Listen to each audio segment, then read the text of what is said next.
Two definitions of a molecule. Before starting the lecture, click on the subscribe button and get access to our 100 of unique and simple lectures for free. We know that a lot of students are confused about the proper definition of a molecule. But in this lecture, you will learn the super easy concept and definitions of a molecule. For example, when hydrogen atom and chlorine atom combine together chemically, they form a molecule of HCl. HCl is also known as a diatomic molecule. Di means two and atomic means atom. So diatomic molecules mean that molecules made up of only two atoms. Secondly, when two hydrogen atoms and one oxygen atom combine together chemically, they form a molecule of water, H2O. H2O is also known as a triatomic molecule.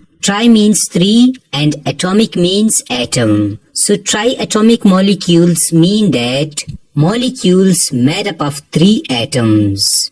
Thirdly, when one atom of nitrogen and three atoms of hydrogen combine together chemically, they form a molecule of ammonia or NH3. NH3 is also known as a polyatomic molecule.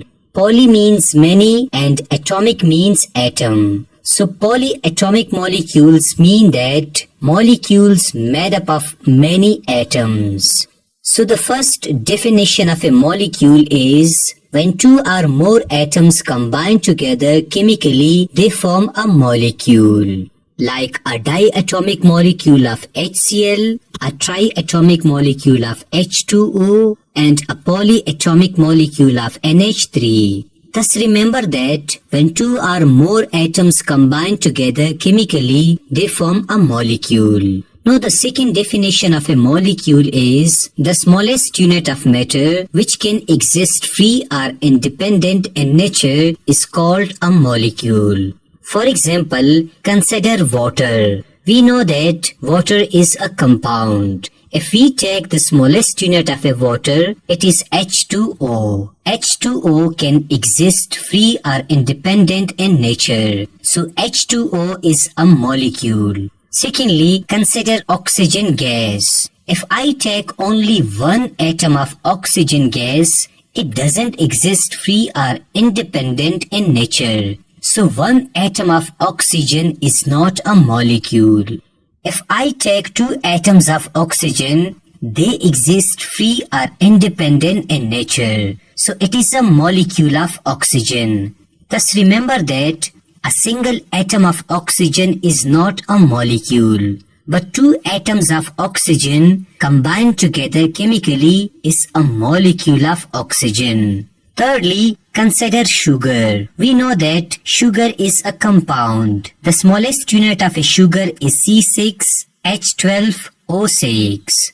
It can exist free or independent in nature. So C6H12O6 is also a molecule. Fourthly, consider noble gases or group 8 elements like neon, xenon and krypton, etc. We know that neon is an element, xenon is an element and krypton is an element. Now if I take a single atom of neon, it exists free or independent in nature. So it is a molecule. If I take a single atom of xenon, it exists free or independent in nature. So it is a molecule. If I take a single atom of krypton, it also exists free or independent in nature. So it is also a molecule. Thus remember that only the atoms of group 8 elements are molecules as well as atoms. These molecules are also called monoatomic molecules.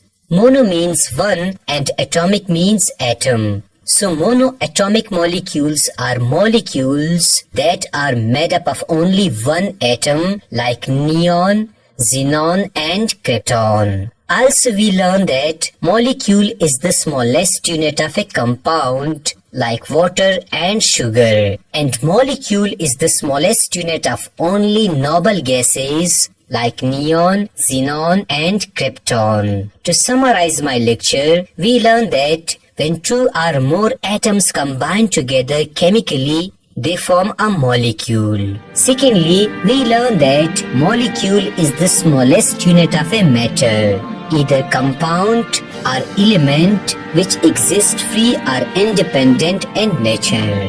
This was all about the two definitions of a molecule.